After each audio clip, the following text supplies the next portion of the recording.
ها دا اسکندر ذوالقرنین دې لګیا دی په دنیا باندې قبضه کوي، دنیا باندې قبضه کوي، یو ملک فتح کوي بل ملک فتح کوي، چین ته ورسېد، دنیا قبضه کړه چین ته ورسېد.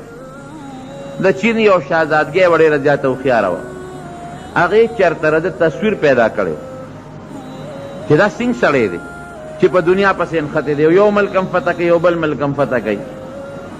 خیر هغه خو د یو ښه مقصد دپاره فتح کوله چې دا ملکونه به فتح کم او اسلامي خلافت او د صحیح طریقې سره به په دې کې د اسلام د احکامو تنفیذ به راشي.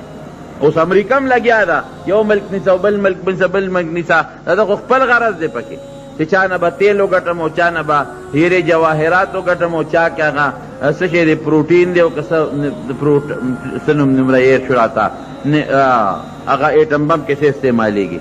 نو دا تونه او دا قصې پسې به پکې د هغه ملکونو ته ورسوم چې دا معدنیات او ذخایر قبضه کم، لیکن د هغه مقصد جدا و. نو د چین یو شهزادګۍ وره د تصویر یې چېرته په چا جوړ کړی او ځان سره یې ښودی.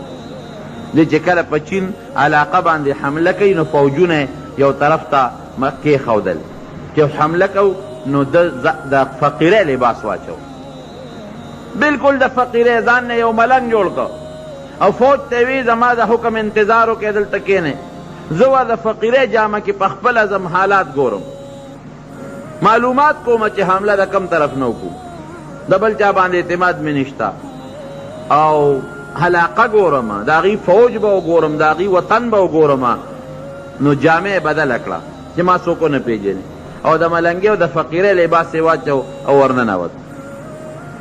چېرته هغه شهزادګۍ بره ناسته وه په خپل محل کې او دې یې صحیح کړ، ملنګ یې صحیح کړ. چاته یې ویله که تاسو ورشئ دا ملنګ نه مټه ونیسئ ما لې راوله یری اوس دې سره خو یې تصویر پروت و کلک یې د مټه ونیوه. او دا خو ته بادشاه ګیر شویله زمونږ ګوتو له خدای راوستی او ورته یې جیل کې واچوي. فوج جیل ته فوج ته پته نه لګي چې زمونږ بادشاه خو شهزادګۍ ګرفتار کړ. هغې خو وایي چې زمونږ بادشاه تللی دی خپل معلومات کوي راځي به د حملې حکم به کوي، منځ کې ګرفتار شو. شهزادګۍ حکم وکړه، شهزادګۍ ته هم پته وه چې د دې فوج طاقت مونږ نشو لرلی، که دې مونږ مړم کو نو بیا به زمونږ ډېره بدر وځي.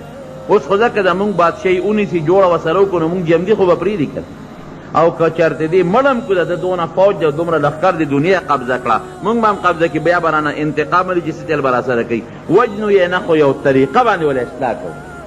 دا بادشاهي هم په عقل کېږي، په بې عقلۍ ګرانه ده. جیل کې واچو، حکم یې وکړه د جیل داروغه ته چې ډوډۍ پې بنده کړي، اوبار ته پې بند کړي، تیار سې پې بند کړل، 3 ورځې پسې ځان ته حاضر کړل. هغې شهزادګۍ قیمتي لالونه او جواهرات او سره زر او سپین زر د دنیا چې کوم قیمتي هیرې دي ای ورته مخې ته کېښودې. بادشاه سلامت اوږې وی او ډېر اوږې، تږې مې وی او ډېر تږې وی د دنیا قیمتي شی مې درته کېښود، په دې د خپله تندم ختمه کړه لوږه دې ختمه کړه. بادشاه لاندې ګوري، سلطان اسکندر لاندې ګوري، وی شابه که نه دا هیرې دي قیمتي، د یوې یوې هیرې په کروڑونو درهم قیمت دی، د یو لال کروڑونه درهم قیمت دی. زما بادشاه کې چې مې کمې قیمتي هیرې او سونا او ارس لیدل درته مې مخکې ښودې دي، شابه په دې خپله لوږه ختمه که، په دې د خپله تنده ختمه که. نو دې ورته وي دا خو نه خوړی شي او نه سکې شي، په دې خو زما لږه او تنده نه ختمېږي. وي همدا شی در کوم، بل شی موږ سره نشته.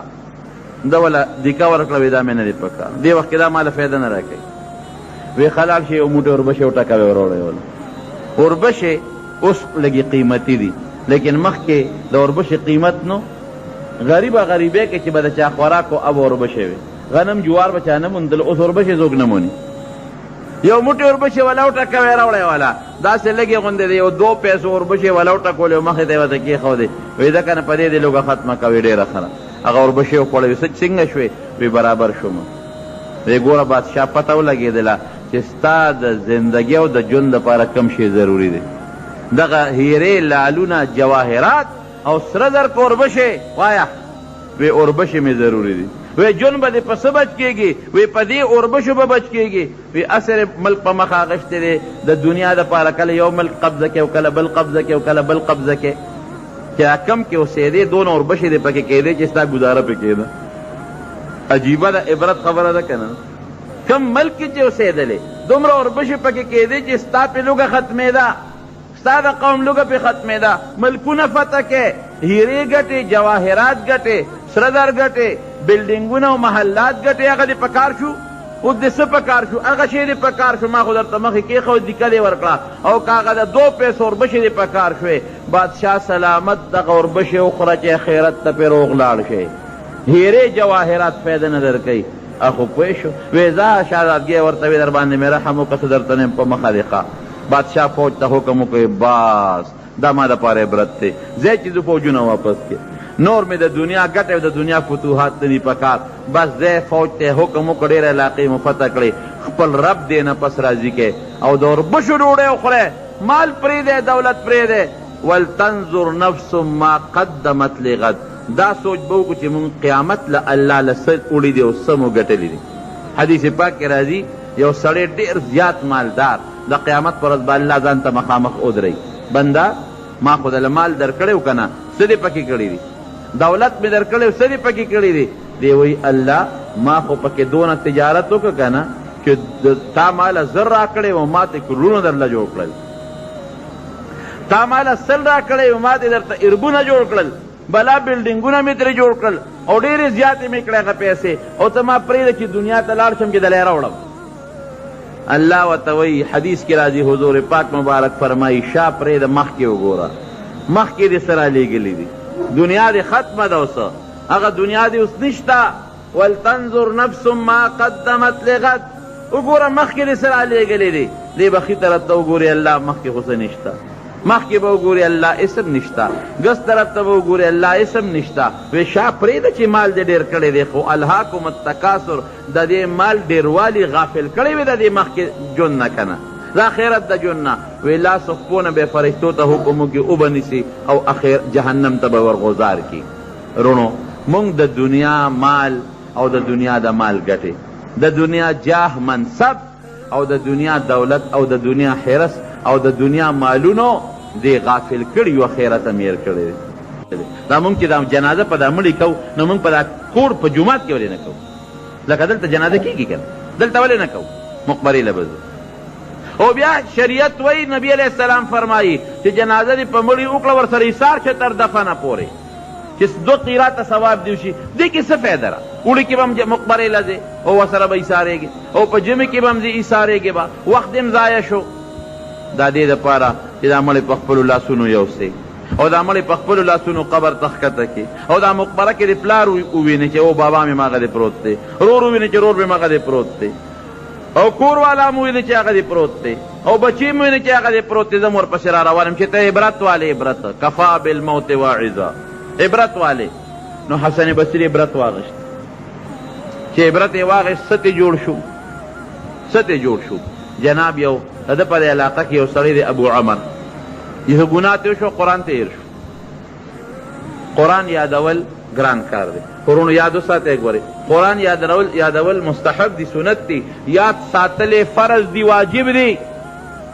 یادولو کې دومره ثواب نشته لکه چې په هېرولو کې څونه ګناه ده. نو قرآن ته هېر شو، چې قرآن ته هېر شو، اوس هم چې داسې څه مسله پېښه چې خلک یو عالم پسې لاړ شي، یو نیک سړي پسې راشي.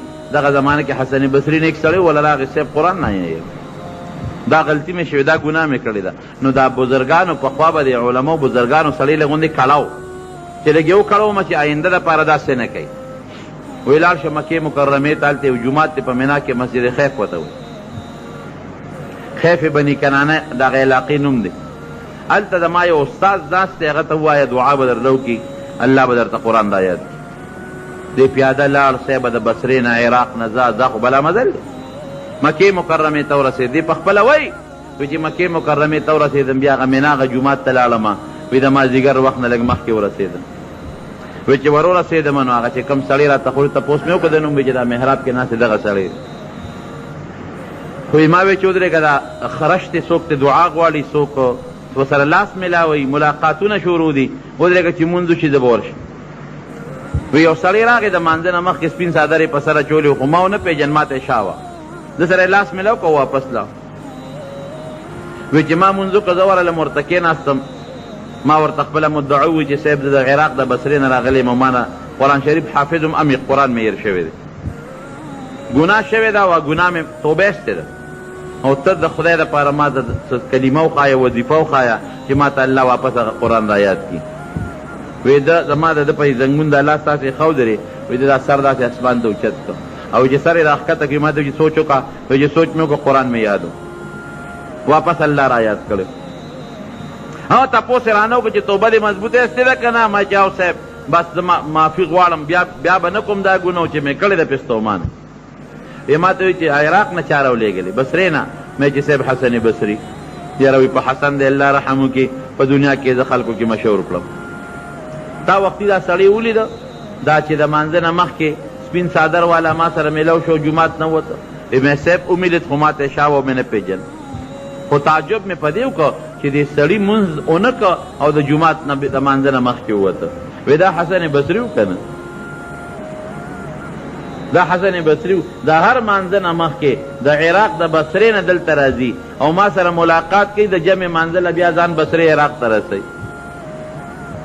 دې باندې عام سړی د دې دنیا د سوټو دا مازغه چې را چا په عقل کې وي هغه خو دماغ عقل ته ګوري ډېر خلک خو د عقل د وجې نه ګمراهان شوي دي هو دا کم ځای کېږي دا جي د عقل کم ځای مني طوی الزمان او طوی المکان دا لوی باب دی لوی دروازه ده لوی باب دی چې بعضې وخت انسان ته الله یو کرامت او شرافت ورکي ډېر کار په لږ وخت کې او ډېر کار په لږه زمانه کې او په لږ وخت کې کول لکه نبی کریم صلی الله علیه وسلم چې په لږ وخت کې په سکنډونو په حساب کې بیت المقدس ته یا معراج ته رسېږي دا د انسان خپل اختیار هم نی الله ړکې واچوي دې ته کرامت وایي کرامت د سړي اختیاري نی الله کله وغواړي چې صادر کړي چې ونه غواړي نه صادرېږي نو چا دې تپوس وکړو دې مرتبې ته په څو رسېدلې وی دې مرتبې ته هغې د بادشاه د زوی د مرګ په عبرت راورسېدلم زما وروڼو دنیا ګټل ګناه نه ده بالکل ګټه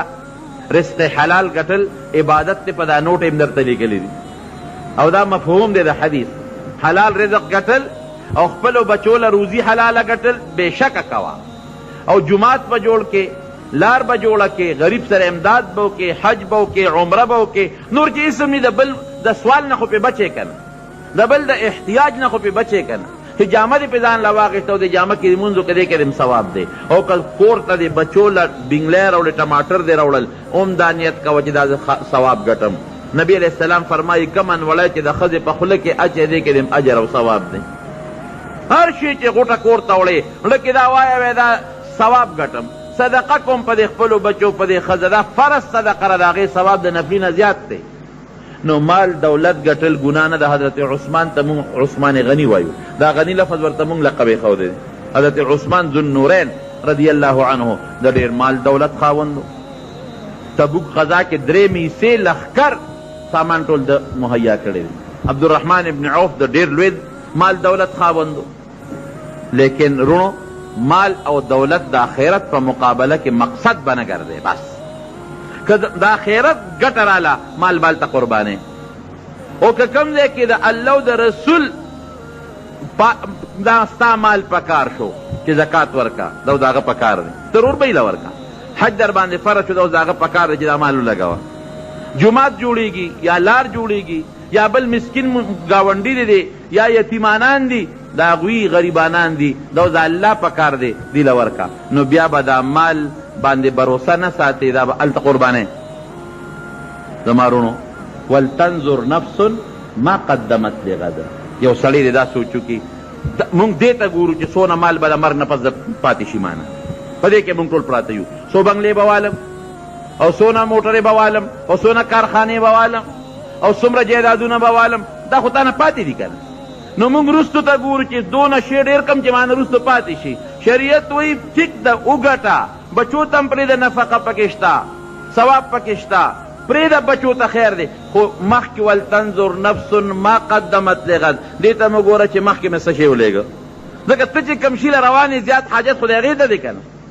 نو ما د ابو هریره رضی الله عنه خبره درته ونه کړله چې د مرګ په وخت کې جړل، او ورته وایي ملګری ولې جاړې؟ د خپل دوست سره محبوب سره ملاقات دې کېږي. وی سفر ډېر اوږد دی، سامان را سره کم دی.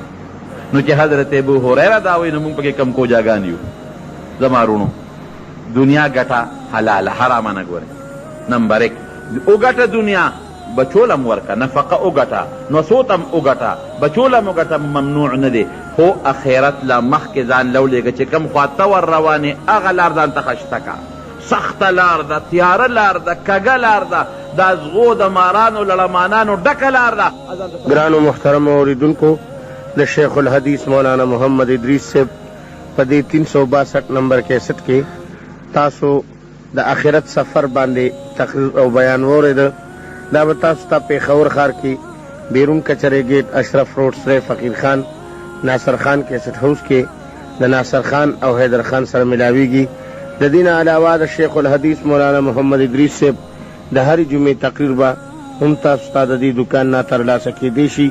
ټلیفون نمبر دی 255 29 12.